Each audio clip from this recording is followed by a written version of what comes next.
Red, the celebration that old people do still kick ass. Red 2, pretty much the same thing.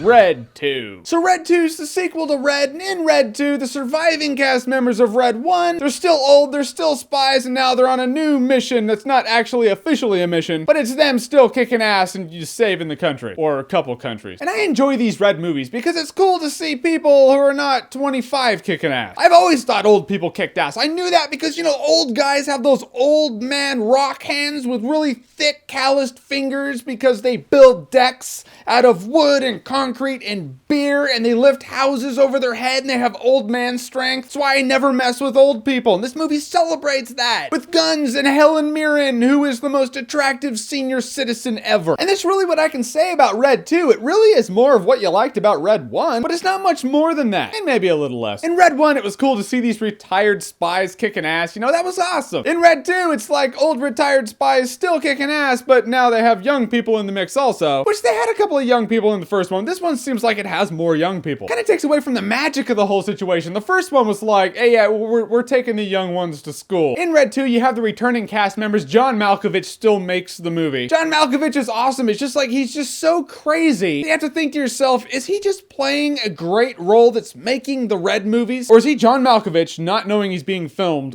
at all? I don't have an answer, but I do know he's entertaining as shit in these movies. Bruce Willis is still with the chick from Weeds, and ultimately, she's one of those elements in this movie where I'm like, do you make sense? She is that element where it's like she does spy shit in this movie, and it's entertaining to see her do spy shit because she sucks at it most of the time, but she's so willing to do it, you're like, it's almost inhuman. People would not be so willing to do spy shit. Well, I guess some attractive chicks from the show Weeds would, in which case, good job, Bruce Willis, you have landed that. Anthony Hopkins is in the movie. Do you really think he's gonna suck? He's not gonna suck. Anthony Hopkins is really good in the movie. He's Anthony Hopkins. He can take most people to acting school any day of the week. Storm Shadow from the G.I. Joe movies is in this movie. I'm not a big fan of the G.I. Joe movies, but Storm Shadow kicks complete ass. Although you do feel like he was just thrown in the mix because they're like, all right, we need more cool martial arts shit in a movie with old spies. Storm Shadow, now that's there. And after that, you have more cool spy shit, and that's always entertaining. It's like the Red movies are the Bourne retirement. That is what it should be called. At a point in Red 2, you do feel like the movie's a bit too long. You're like, okay, you're now a little too convoluted. If you had taken out a couple of these little plot points or plot twists, the movie would be a little more cohesive. But I see this a lot of times in sequels. It's a sequel to a spy movie especially, so they want to make more twists and turns and have more of that stuff you liked about the first one, but just more of it, which means they run the risk of overdoing it, which happens a lot. In the end, Red 2 was more of what you liked about Red 1, but not done as smoothly as Red 1 did it. But I still found it entertaining. If you're a fan of Red 1, you'll probably like Red 2. I'm a sucker for senior citizen spies. I will say Red 2 is a good time, no alcohol required. So the Red movies, I haven't reviewed Red, so Red and Red 2. Have you seen them? What did you think of them? Whatever you thought, comment below, let me know. And as always, if you like what you've seen here and you want to see more, click right here to see more.